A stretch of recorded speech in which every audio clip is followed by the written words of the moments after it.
Hi everybody, welcome. My name's Gavin Wade. I'm an artist curator and I'm one of the people running Eastside Projects.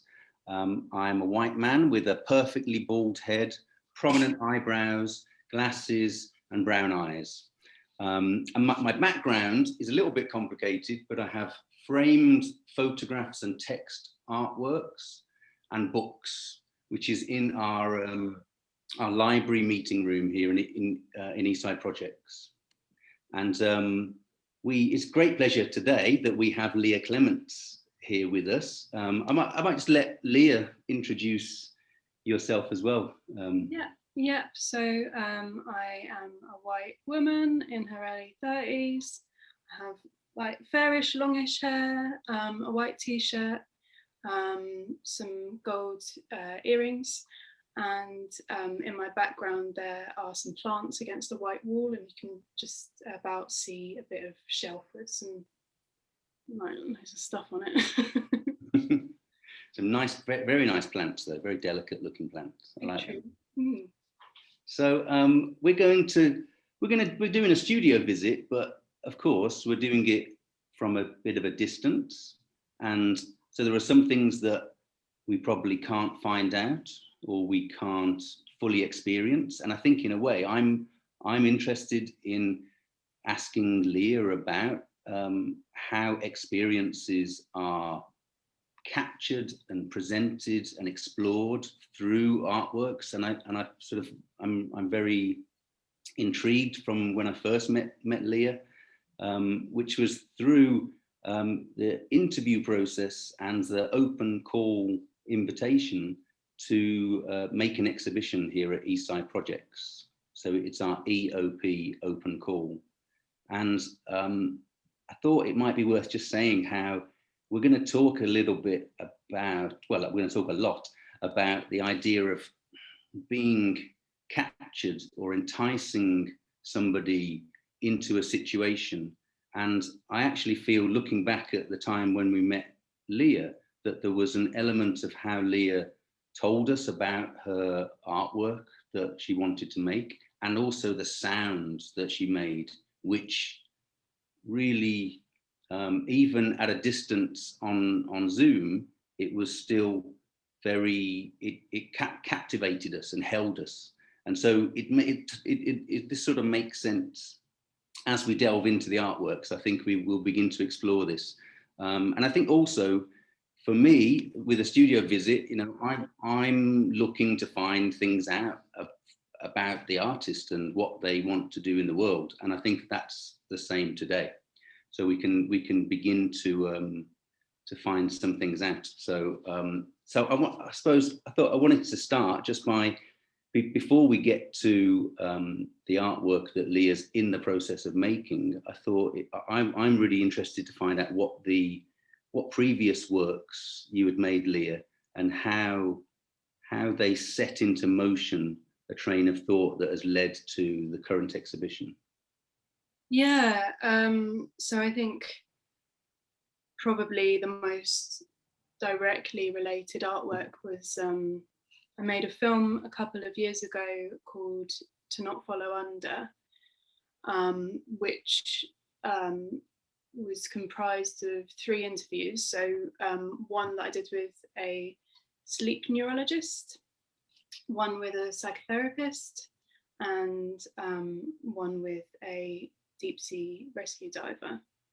And the kind of idea of what I was looking into was these are people who work in positions of care or supervision, and I was wondering where their sort of cut-off point was to how far they will follow somebody else that's under their care or supervision. So like for the sleep neurologist, I was actually really curious about what it's like working with people when the main thing that you're looking at with them is when they're asleep, and you can't enter into that experience with them at all, like they're going somewhere that you can't follow. So I was curious about that. And with the psychotherapist, we talked about, he was talking about the importance of empathy in the psychotherapeutic relationship, but also that has to be curbed to a point, because as soon as you start over identifying with somebody, you're no longer helping them. You can't continue to support somebody if you're overwhelmingly feeling what they're feeling too, in any sense. But I think we were looking particularly at like more painful emotional positions or difficult emotional positions. And then the rescue diver, that was like in a very literal sense. She was talking about not being drowned, like avoiding being drowned by somebody who is panicking in the water. And I was really interested by this one thing that she said, which is in the film at the end, which was that there's this legend of the Siren of the Deep, which is the title of the show I'm doing at Eastside. And that when deaths in diving happen, a lot of divers in the diving community say that it was the siren calling. And it kind of describes this sensation that a lot of them have of not wanting to come back up when they're on the bottom of the ocean, and just kind of having an overwhelming feeling of peace and awe and oneness with the ocean, and just not wanting to leave. So then they call that the siren of the deep, like not wanting to go back up to earth. Was that a pre-planned sequence of the 3 interviews that you would do, or were they part of wider and then you brought them together? I planned to speak with each one. So that bit of the interview that I did with Victoria I didn't know that was coming, and then I was like, I need to make more work about this specifically. Need to go further with that. But I sought out those people individually, and I all in mind for the same artwork. Yeah. Okay. Exactly. Yeah. Yeah. I can't remember why I thought of the diver. I mean, the other 2 made sense to me because the sleep neurologist was actually the only sleep neurologist at the clinic at Guy's Hospital that I haven't seen personally as a patient. Right. I was an inpatient at the hospital, and we filmed there as well in the room that I had stayed in, but I wasn't in the film myself. So there's like a direct personal relationship there. And then by coincidence, because we filmed in the psychotherapeutic scene, because you don't see the interviewees in the film, you only like hear their voice, or you can read their text in the subtitles. Yeah. But the scenes themselves visually are completely different. That's what I realised how and even I've hearing the voice of the diver at the end, but the first sequence is the images of somebody swimming underwater, and you never see them come up. They're only under the water. So but that happened in your. That's sort of interesting bit, the kind of magic of how you pull those elements together based on what you find in the interviews. Yeah, now you're saying that, I can't remember how much I had decided beforehand and how much came about through doing the interviews. Like what I'd already planned to do and like where that even came from. And I mean, like I was saying, there's some things that make a lot of sense because obviously I'd been in a sleep clinic, and that specific one, and we filmed the scene that's actually paired with the interview with the diver is in the sleep clinic, where there's somebody standing on a bed trying to not fall off of the bed. But that one makes sense because that's quite a direct connection of somewhere that I've been, something I've been, going through. But the others, I don't know where they came from. Had you already filmed the swimming underwater sequence prior to the interview with the diver? I think that I can't remember whether that was that way around, but I think that I maybe did 1 or 2 interviews, then filmed all the scenes in 1 week, then did another interview. So it was kind of quite mixed, but I had planned the scenes. God, I don't even remember now. That's mad, isn't it? Like Well, I guess it feels I guess if the process feels very natural, and I can tell how excited you were from hearing those words, finding something out from that person that you interviewed. It works for the project you're doing, but to give you so much more, in fact, someone the other day was I was doing a talk for some students, and they were asking, how do I measure success? And the thing that I thought in the end was most important to me, measuring success with exhibitions and artworks, was that they developed the next idea for something else. And so that sounds like the best result, in a way, that it sets it up for you. Yeah, definitely. That happens in a lot of ways, because the center scene is shot at a hyperbaric medicine unit in a hyperbaric chamber, which is this kind of, it looks almost like a submarine, a kind of tank that you go into. It's not almost like a tube train interior as well. Yeah, kind of very small. There's space for about 8 people sitting in rows opposite each other. But then they lock that, and they basically increase the oxygen pressure, and it's used to treat people who, I mean, this is why that makes sense in relation to the diving, because it's used to treat people who come up too quickly. So if you come up too quickly when you're diving quite deep, then you get like the bends, and you go to this chamber to treat that. But then I did a performance the following year that was kind of based around that, and it didn't actually mention. It was about, I interviewed people who had spent prolonged periods of time in hospital, and none of them had been in a hyperbaric chamber, but I named the performance hyperbaric because it seemed to kind of encapsulate that feeling of claustrophobia, but also being there to do something that's helpful, but it's complicated. But then it's also, just by coincidence, the only hyperbaric chamber in London is the hospital I was born in. Weird going back there.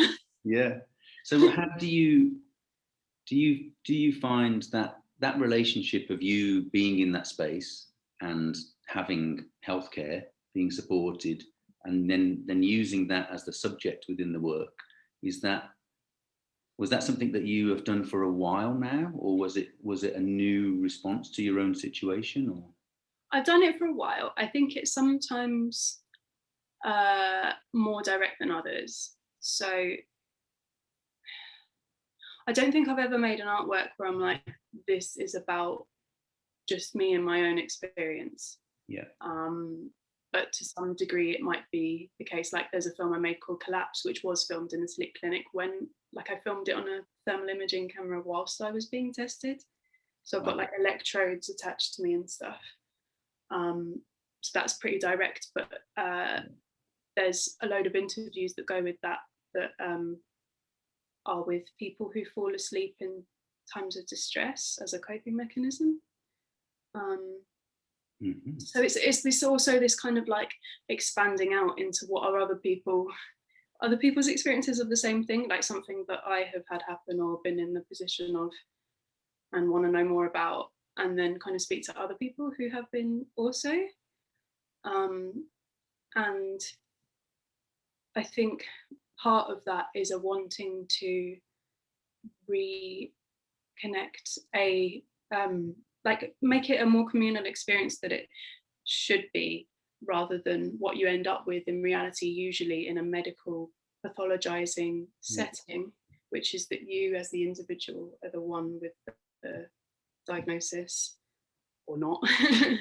And you kind of get hyper individualized and separated out, because none of the people I spoke to for that knew that there was anyone else who did that, who fell asleep as a coping mechanism, like in stressful situations. Wow. There were 7 of them, and they didn't know anyone else had that. So I was quite curious about that as well, and like how that happens and why that happens, and how can I like put that all back together. So it's interesting that then, so the new show is called the Siren of the Deep. That I think I've got written the dates down somewhere. Where have I put the dates? Yeah, they've changed, so I'm not sure either.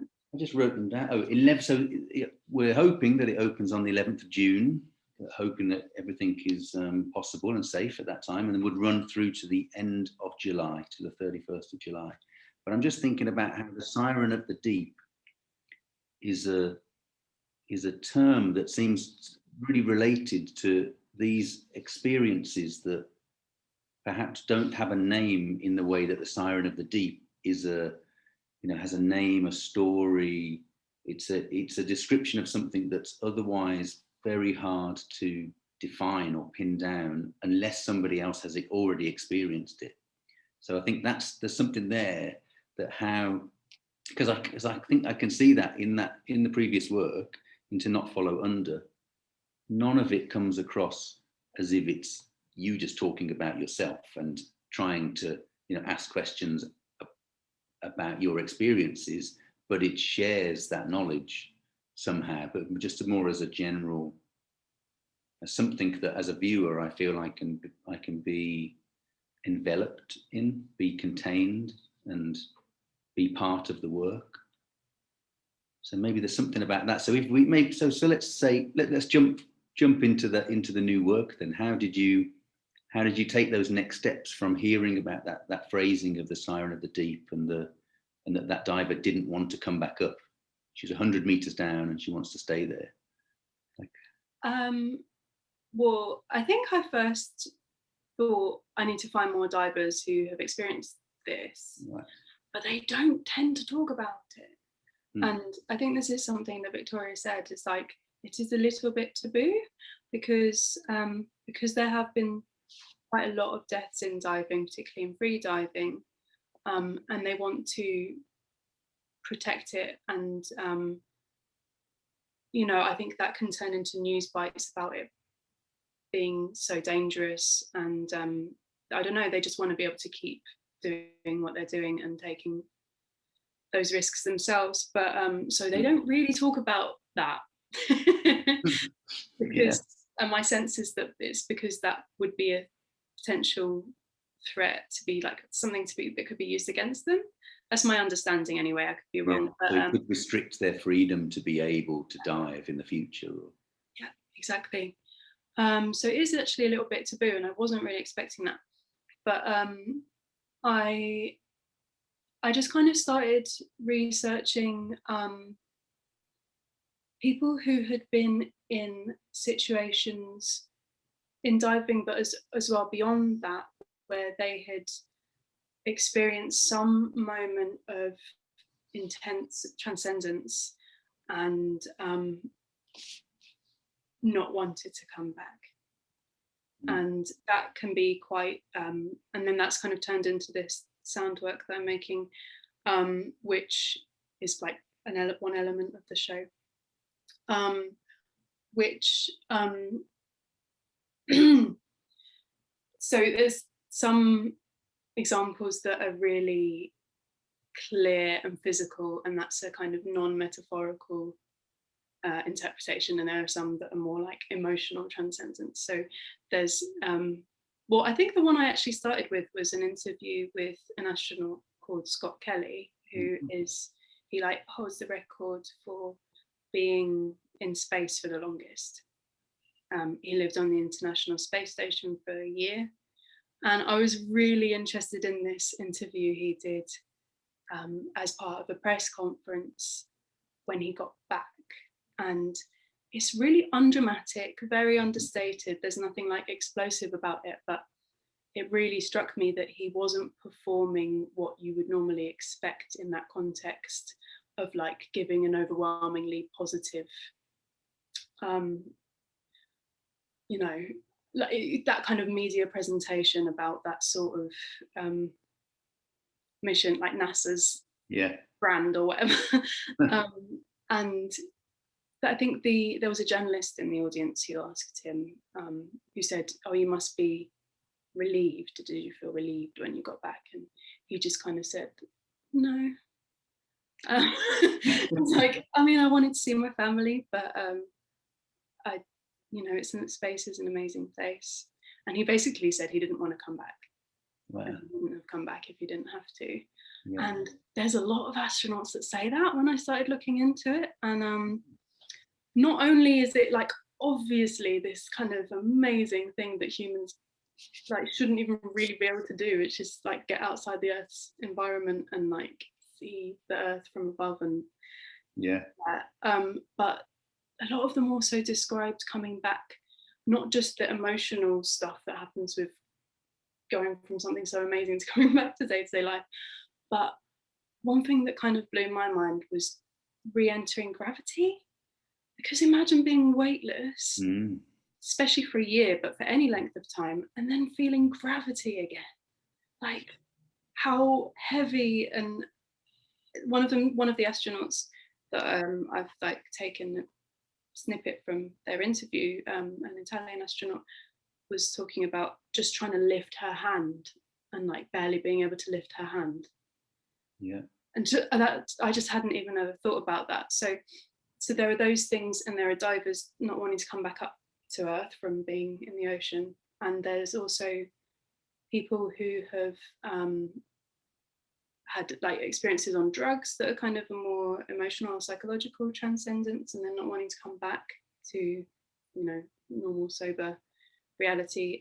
There's somebody who had an intense religious experience and was struggling to deal with it afterwards, who said that like her spectrum for joy and happiness and bliss had just been extended massively, but she couldn't kind of get back there. Yeah. And so that's kind of difficult to deal with afterwards. And that was so. You played us some recordings when you first were pitching the idea as well, didn't you? But you played some sound. But I presume that was like a precursor to what you've been making now. But it's still, was it? I mean, I'm interested in that. How do you convert that into the sounds? How do you just imagine it and then try and achieve what you've imagined, or is there other ways of making it? It's a bit of that. It's also just so I was kind of trying to create what might be a siren sound, and I think I just woke up with a tune in my head and hummed it into my phone and recorded it, and then put it through some sound editing software, and then that turned into the basic track. Oh, yeah, the humming.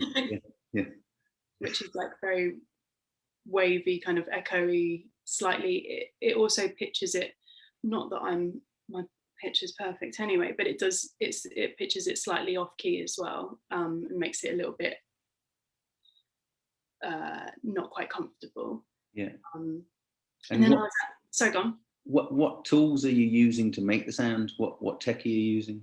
I always just come back to Audacity, which is just this really basic open source software that I've been using since I'm about 14 or younger. That's like really old fashioned, but really easy to use. But I was also, because I make films, I was also like processing it and editing it in Premiere, which is a film editing software that I just find easy to use, and then kind of layering it on top. But then I also, the other thing I used was I've got a whirly tube, so I don't have that much space, and I don't know if I can spin it around. Go on, spin it. But, I think I don't know if it'll work. So you like, no, it's not going to work. You're going to hit something. But it makes this like sort of, not like sort of windy howling noise. Yeah. That I don't really know what else to compare it to, but I made a keyboard out of it. I like did one note, recorded myself using it, and it recorded one note, and then just like pitched it up one note, one tone or semitone up until it had a full octave, and then used that. Nice.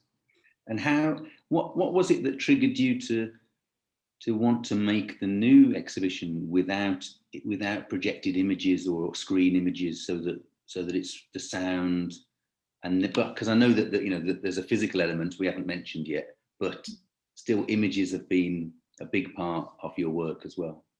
Yeah, definitely. So I'm not sure yet whether there will be a projection or whether it'll be on a monitor, but there will be subtitles. But yeah, no like extra visual information. It's not really a film. Yeah.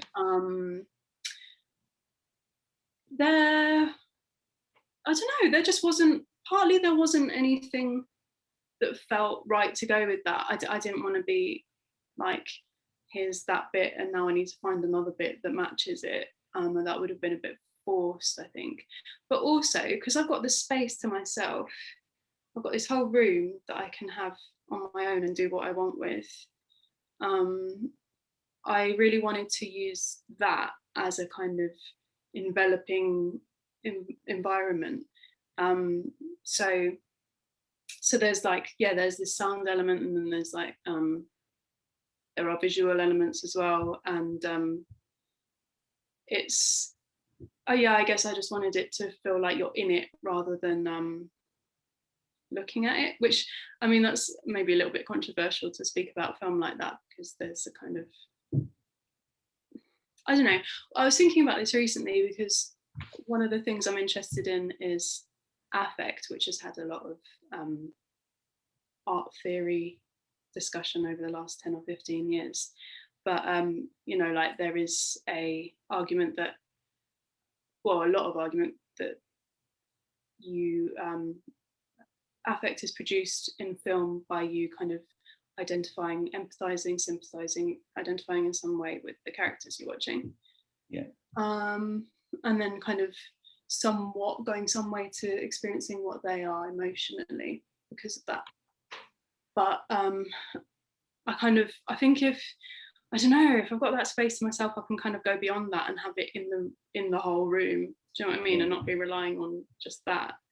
But it's a type of programming, isn't it? I suppose you can change rhythm, the sounds, the types of sounds, what words that are said, types of danger and threat, which are all there as part of constructing those situations. But actually, that's what you can do in the room. You can invite someone to move around the room, to experience light in certain ways, and to really, I think it helps to focus on the words and what's being said, even though some of the text or a lot of the text that will be spoken is in another language. Yeah.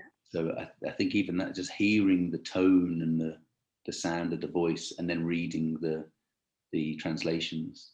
Yeah, weren't you saying that when you listened to a draft that I was making that you were like, I thought I could understand Russian or something? You just didn't realize it was in a different language. yeah, because it happens. I suppose that's when I think it works really well. It's when it works really well when you're watching a film in a language that I don't know, and I already hear their voice in my language, and I forget that I'm reading it, and I have a drink and think of something else, and then realize I don't know what's happening anymore, and you kind of disconnected. So I think that definitely happened. So I think that's very powerful. Yeah. So there is going to be water in the room as well. And I know you mentioned another work, and I saw some images of the windows that had condensation on, and so is that? I mean, and there's also the water in the film, in the previous film as well. Yeah. So it's definitely a recurring medium for you. Is that because of that floating, and because it already connects to those narratives that you're trying to explore, or are there any other reasons? Or I think there's probably, I think it's a little bit of a mystery to me, which is maybe why I keep coming back to it as well. I don't think I totally understand why I'm so drawn to it. I didn't grow up near the sea or anything like that. Anything. Okay. I grew up in Eastside. Sometimes that intensifies the desire for it, though, when you didn't grow up by it. Yeah. And I guess it's this kind of, there's a lot of qualities to it that make it appealing. It's, like textural, visual, oral, and it's also an element, like 4 elements. So it's, and the ocean is this place that's really expansive and mysterious and powerful, like, I guess, I don't know, I'm a little bit scared of the sea, I think. One thing that occurred to me when I was listening to the diver talk about the sirens of the deep is that and she said she, she's calling to me. And what have you thought about that? So that sort of gendering of water, in that sense, the gendering of the environment that people go into, because it's it's probably quite sexist, isn't it? I mean, it's I guess that's probably got its origins in the the Jason and the Argonauts story of the Siren trying to call him to the rocks. The Greek mythology of the sirens. It's long embedded sexism to be a warning about the power of women. Yeah. Actually, that's that came up in because I know we were talking briefly by email about a work I did at Chisenhall Gallery that was a performance in 2015, where I put a research cardiologist and a quantum entanglement physicist in conversation. But I was just thinking now you said that, that the physicist was saying that there's like a really gendered language in physics, and that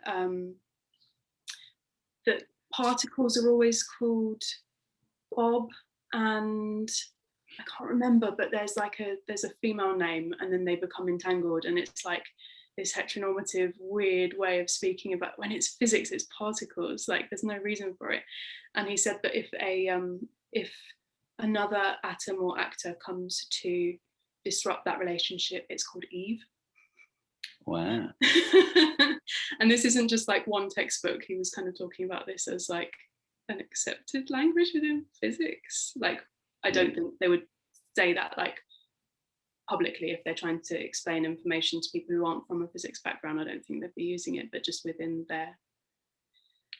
Yeah, but I suppose that's what I mean. Physics often feels like they need to create the image that enough people will be able to connect with or be able to understand. So it's often always interested in that as some new physics idea or discovery is shared, and what you read in the newspaper or see on the news is such a huge leap of interpretation from what the original is. It's always, I mean, it's a very creative process, but I guess there's lots of points to be very lazy with it and just continue old versions and stories that may not be relevant now. So I think it's just an interesting point to reflect back on. Yeah, definitely. Sorry, there's a delivery person. I don't know if you. Is that what it is? I could see something's happening.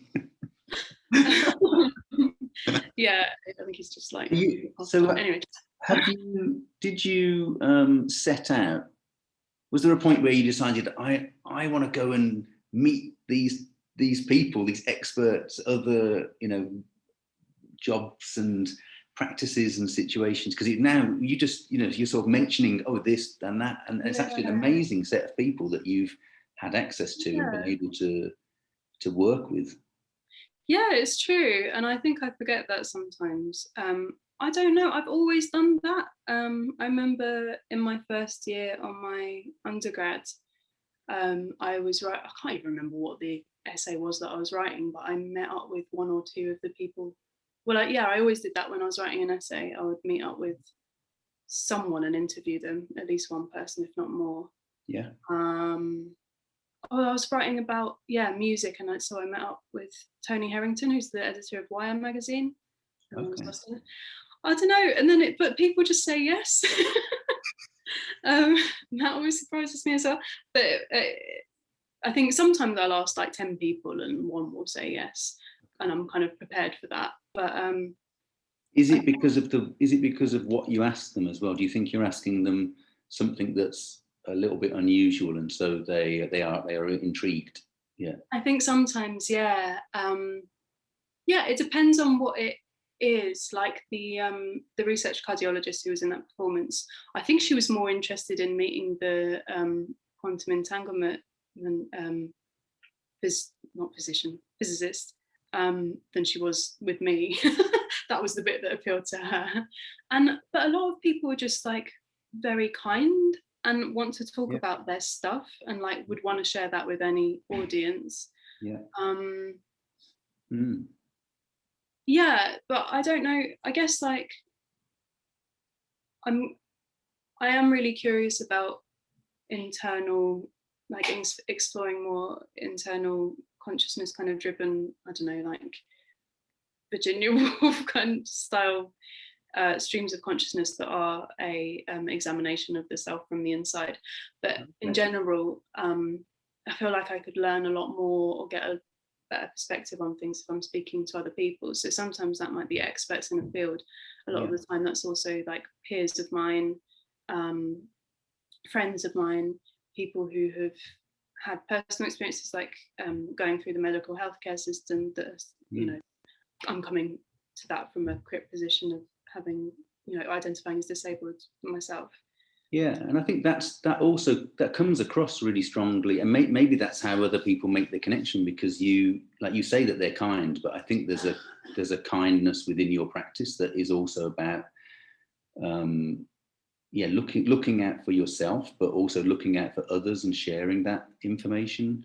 It's interesting. I mean, just because of the works do feel like they speak to many, quite a spectrum of physical health, mental health concerns that may reflect back on your own situation, but maybe it's worth, I think, I'd be interested when was the first time that you thought you would share ideas of, you know, how artists should have access into institutions, relationships between people? When did that work start with you? Well, I think I was like concerned with those things before, but I think there was a real moment for me when I did a residency at Wising Arts Centre in 2018. And artist Lizzie Rose and writer Alice Hattrick, together we ended up making this online resource called Access Docs for Artists, which helps disabled artists, although I would say other people can use it too, like artists who are parents or people who aren't artists or in other situations, to create an access document that kind of lists your access needs when you're going into any working relationship. So if you start working with the gallery, you might not want to go through that every time in a conversation. So to have a document where you can be like, this is what you need to give me. And I actually usually ask for it to be included and written into my contract. But it's interesting that is, I think maybe you mentioned it when you sent it to us, that it's quite common in the music world, a rock world. If you're a rock star, you say what you want, you know, but artists somehow aren't in the habit of saying what they want and what they want to be paid and how they want to be treated. And, you know, I think it's a very small percentage that are earning enough that can do that, but you know, that are kind of like the superstars. But we all need to be able to function in a like level of employability and not be doing it just like purely for the love of it. Like we need to live. But yeah, no, that comes from Johanna Hedberg, who's a writer, artist, musician. Okay. And that document is available. It's on the Arts Council website, isn't it, as well? Is it? It's Arts Council funded, so I didn't know it was on their website. I thought it was actually linked straight into that. Maybe I misread that, but I thought it was just like on the website. To be honest, it pops up in a lot of places, and people will. Abby just said it is. Someone's saying it is now. Great. It's on a few websites. It's on the BFI website. It's on a few different places that I haven't like sent it to them or told them to. I mean, it is funded by Arts Council, so that'll be how they know about it. But I'm always really just so pleased when people still get in touch. I mean, we made this a couple of years ago, but people still get in touch to say that they've like just found it and how helpful it's been. And it's like, oh yes, because what it came out of was, so we did this residency and we at Wising, we were speaking with, Johanna came to stay with us and talked stuff through with us and did a performance. And then we were speaking to other people as well who we haven't like put it out publicly, so I maybe won't name them just in case, but people that I'm really grateful to.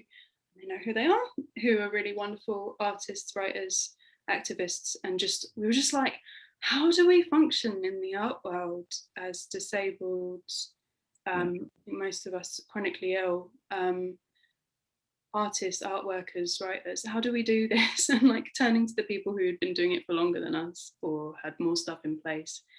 And they just like, I mean, we like had a budget to pay them, so it wasn't like we were just asking for labor that was unredeemed. But you know, still they're very like, there were some very personal conversations and they were very generous with what they shared. And I think there is a kind of like sick, disabled, deaf community that is very open and sharing, and it's complex and you can't make total generalizations, but my overwhelming experience has been that there are people that are out there, and if they have the capacity to, they will support you. Which is really good to hear. It's really positive. And I think just within the conversations here at Eastside Projects, it's been really useful to learn from that and build that into our processes as well. So yeah, thanks for that. I realise with the time we need to open out some questions, but I just want to ask one little question from what you said earlier, which was what were you making when you were 14 years old with the music? Because I'm sort of interested in what you were making at that age. I don't think I was making anything. I think I was just doing things like, you know, there was that Missy Elliott song where she was saying something in reverse, and I was like, what is she saying? Yeah. And so I like reversed it and found out that she was just repeating what she'd just said, stuff like that. Or like, but I grew up around musicians. My dad was a musician. My godfather, my godmother, my chiropractor was in the Clash. Like just people around me. So I think it was also just like there. Yeah, I didn't make anything particularly nice. No, that would be amazing. Imagine if I made something great and I could like cover it and use it. You can just make something up next time. Yeah, maybe I should. Like, you know, just some legend that you can never disprove or. Yeah. Right, I'm going to try and work through some of these questions. I think I'll work backwards and then come back down if anyone else wants to put any questions into the chat. So there's one here that, are there any readings that you have done for your research around water? Written text, I can't think of any. Where are the texts? Sorry? Where do the texts exist? No, I can't think of any. Okay.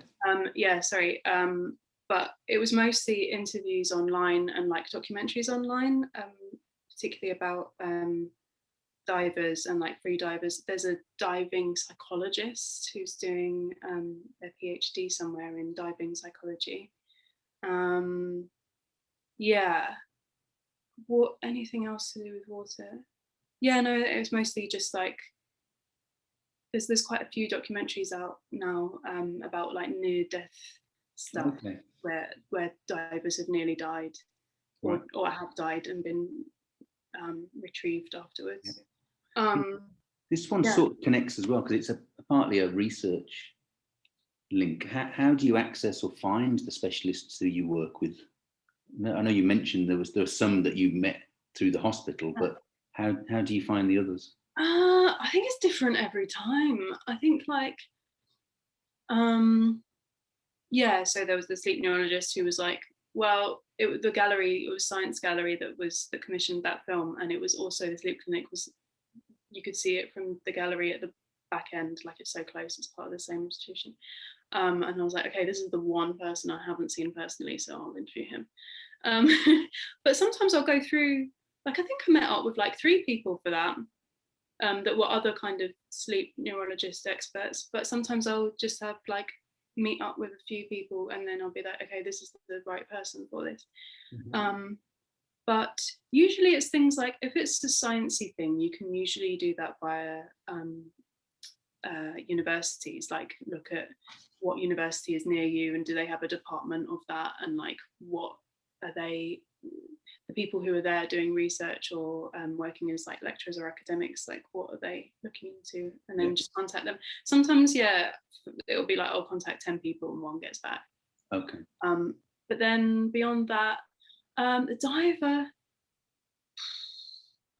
that was like, I remember having a phone call with someone who then put me in touch with her. Oh, okay. I don't remember who I was having a phone call with though. Mm-hmm. Oh, I think it might have been because I'd already been to the hyperbaric chamber, and I think I asked them I think they put me in touch with a diver that they knew. I was wondering if other people have started just contacting you. Oh, I saw this person who's something to do with an out of body experience or something, and is just sending you. Did you get people? Has it started being like that? No, not really. Actually, I think sometimes people will send me things that are like relevant to the things I'm making, but it will be, but not people. No. It'll come next. I think so. But that's the kind of expert side of things. But then the like people that I speak to about personal experiences, that's usually, they're either acquaintances or friends of mine or followers of mine. And so like I'll post something on Instagram or Facebook or whatever. But I mean, I have my own criticism of my own process of that, which is that it narrows it to a small pool. But I kind of feel on balance that those people already know who I am and where I'm coming from, what my artwork's like, and what there's a kind of level of trust to an extent already there, which I think is really important. Yeah. Somebody mentions that Bodies of Water by Astrida Nemanis. Is that one that you've come across? Or? No. Oh, it sounds familiar, but I don't think I've read it. Someone's recommending it, saying it's great. Lucy. I have to get on that. I'm not sure if there's any other questions that are in there. No.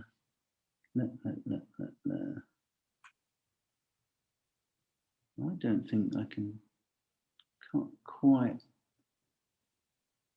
Have you seen any other questions, Amelia? We just had a new one which says, where do you find the strength to keep going? Oh my God. Sometimes I don't, honestly. I mean, I have ME, so I go through cycles of crashing and then being more functional for a while. So I try not to overexert myself, and this is a thing that a lot of chronically ill people have been saying, that before lockdown there were a lot of people who didn't really leave the house anyway, and I'm not bedbound or housebound, but I don't go out as often as a lot of people, so it's just like a lot of energy conservation. But you are active in terms of projects you've got, because I mean, are you still doing the residency at Serpentine at the moment? Yeah, in residence at Serpentine, and I'm also slowly working on a project with Arts Catalyst.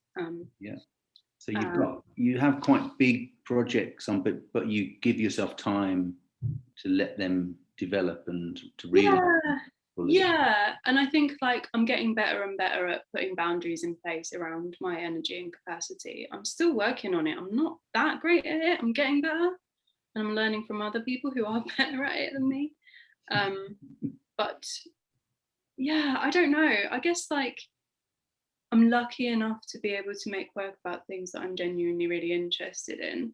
Yeah. And yeah, so far I've been lucky enough not to run out of enthusiasm for those things. I guess that's the thing that keeps you going, isn't it? Absolutely. Where I'm sick of it, I'm bored of it all, then that'll be when I don't have the strength to keep going.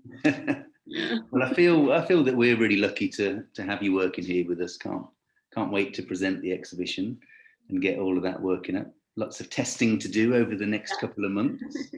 And thank you so much for sharing all those things. I think really fantastic. And I agree with that person. You've got a lot of strength. Yeah. Thank you. So, thank you very much, Leah. And